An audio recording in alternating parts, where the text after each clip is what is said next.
ಸಾಧಾರಣ ಕಾಲದ 17ನೆಯ ಶನಿವಾರ. ಮೊದಲನೆಯ ವಾಚನ ಆದಿಕಾಂಡದಿಂದ ವಾಚನ. ಇಸ್ರಾಯೇಲರಿಗೆ ಹೀಗೆ ಆಜ್ಞಾಪಿಸಬೇಕೆಂದು ಸರ್ವೇಶ್ವರ ಸ್ವಾಮಿ ಮೋಶೆಗೆ ಸೀನಾಯಿ ಬೆಟ್ಟದಲ್ಲಿ ಹೇಳಿದರು. 7 ವರ್ಷಕ್ಕೆ ಒಂದರಂತೆ 7 ಸಬ್ಬತ್ ವರ್ಷಗಳನ್ನು ಎಣಿಸಬೇಕು.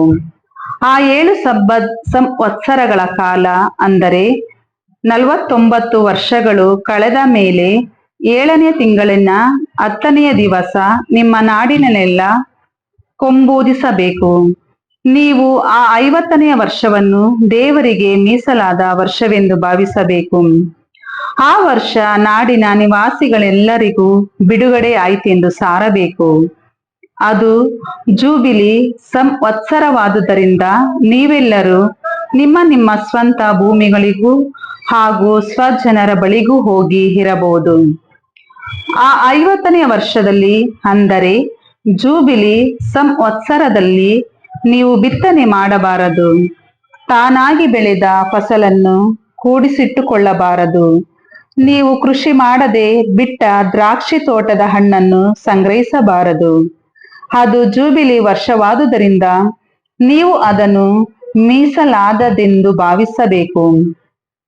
ಹೊಲದಲ್ಲಿ ತಾನಾಗಿ ಬೆಳೆದದ್ದನ್ನು ಊಟ ಮಾಡಬಹುದು. ಜೂಬಿಲಿ ವರ್ಷದಲ್ಲಿ ನಿಮ್ಮ ನಿಮ್ಮ ಸ್ವಂತ ಭೂಮಿಗಳು ಮರಳಿ ನಿಮ್ಮ ವಶಕ್ಕೆ ಬರುವುವು.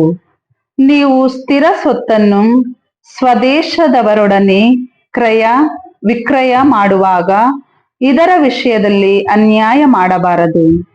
ಕಳೆದ ಜೂಬಿಲಿ ವರ್ಷದಿಂದ ಇಷ್ಟು ವರ್ಷ ಆಯಿತೆಂದು ಲೆಕ್ಕಿಸಿ ಸ್ವದೇಶದವನಿಂದ ಕ್ರಯಕ್ಕೆ ತೆಗೆದುಕೊಳ್ಳಬೇಕು.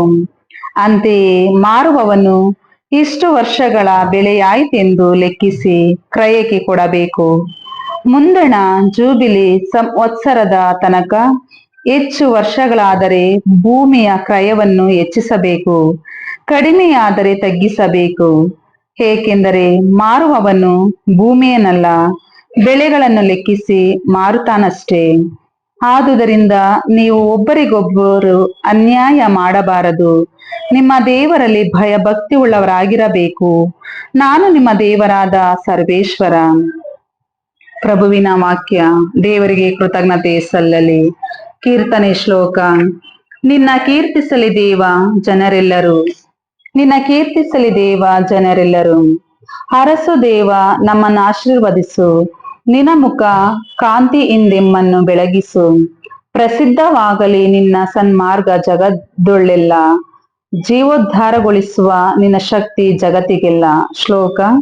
ನಿನ್ನ ಕೀರ್ತಿಸಲಿ ದೇವ ಜನರೆಲ್ಲರೂ. ನ್ಯಾಯದ ಪ್ರಕಾರ ತೀರ್ಪಿಡುತ್ತಿ ಜನತೆಗೆ, ಆದರ್ಶ ನೀಡುತ್ತಿ ಜಗದ ರಾಷ್ಟ್ರಗಳಿಗೆ. ಹರ್ಷಾನಂದವಾಗಲಿ ಜನಾಂಗಗಳಿಗೆ. ಶ್ಲೋಕ. ನಿನ್ನ ಕೀರ್ತಿಸಲಿ ದೇವ ಜನರೆಲ್ಲರೂ. ಇತ್ತ ನಿಮ್ಮ ದೇವನು ಆಶೀರ್ವಾದವನ್ನು ಕೊಟ್ಟಿತೆಮ್ಮ ಭೂಮಿಯು ಸಂತುಷ್ಟ ಬೆಳೆಯನ್ನು. ನಮ್ಮೆಲ್ಲರನ್ನು ದೇವನು ಅರಸಲಿ, ಎಲ್ಲೆಡೆ ಆತನ ಭಯಭಕ್ತಿ ಇರಲಿ. ಶ್ಲೋಕ. ನಿನ್ನ ಕೀರ್ತಿಸಲಿ ದೇವ ಜನರೆಲ್ಲರೂ. ಘೋಷಣೆ. Hallelujah, hallelujah. ನನ್ನನ್ನು ಪ್ರೀತಿಸುವವನು ನನ್ನ ಮಾತನ್ನು ಕೈಗೊಂಡು ನಡೆಯುವನು. ಅವನನ್ನು ನನ್ನ ಪಿತನು ಪ್ರೀತಿಸುವರು, ಮತ್ತು ನಾವಿಬ್ಬರು ಅವನ ಬಳಿ ಬಂದು ಅವನಲ್ಲಿ ನೆಲೆಸುವೆವು. ಹಲ್ಲೆಲೂಯ. ಮತ್ತಾಯನು ಬರೆದ ಪವಿತ್ರ ಶುಭ ಸಂದೇಶದಿಂದ ವಾಚನ. ಆ ಕಾಲದಲ್ಲಿ ಯೇಸುವಿನ ಸಮಾಚಾರ ಆಗ ಗಲಿಲಿಯ ಪ್ರಾಂತ್ಯಕ್ಕೆ ಸಾಮಂತ ರಾಜನಾಗಿದ್ದ ಹೆರೋದನ ಕಿವಿಗೆ ಬಿದ್ದಿತು. ಅವನು ತನ್ನ ಪರಿಚಾರಕರಿಗೆ, ಮಡಿದ ಸ್ನಾನಿಕ ಯೋಹಾನನೇ, ಮರಳಿ ಜೀವಂತನಾಗಿ ಬಂದಿದ್ದಾನೆ. ಆದುದರಿಂದಲೇ ಮಹತ್ಕಾರ್ಯಗಳನ್ನು ಮಾಡುವ ಶಕ್ತಿ ಇವನಿಗಿದೆ ಎಂದನು. ಹೆರೋದನು ತನ್ನ ಸಹೋದರನ ಫಿಲಿಪ್ಪನ ಧರ್ಮಪತ್ನಿಯಾದ ಹೆರೋದಿಯಳನ್ನು ಇಟ್ಟುಕೊಂಡಿದ್ದನು. ಅವಳ ಪ್ರಯುಕ್ತ ಯೋಹಾನನನ್ನು ಹಿಡಿದು ಬಂಧಿಸಿ ಸೆರೆಯಲ್ಲಿ ಹಾಕಿದನು.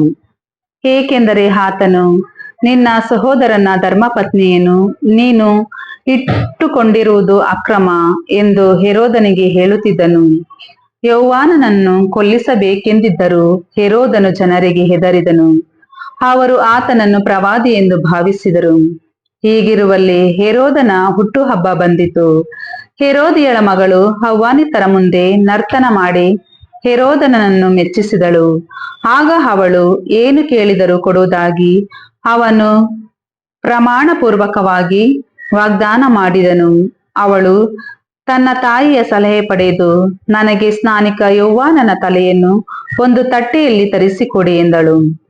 ಇದನ್ನು ಕೇಳಿ ರಾಜನಿಗೆ ವ್ಯಥೆಯಾಯಿತು.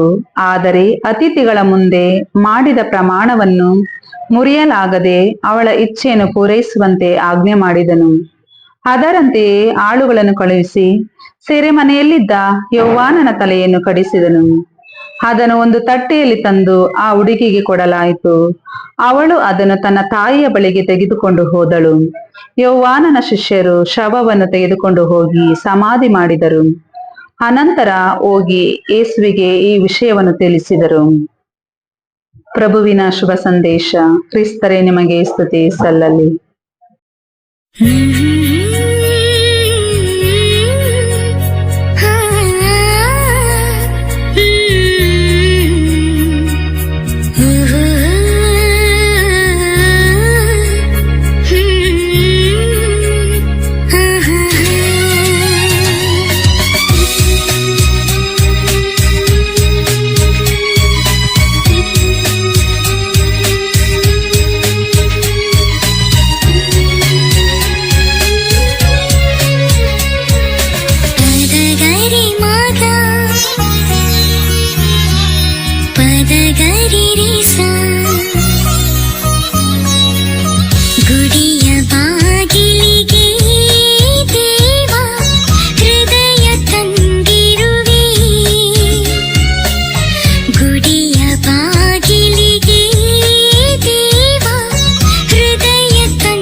Stich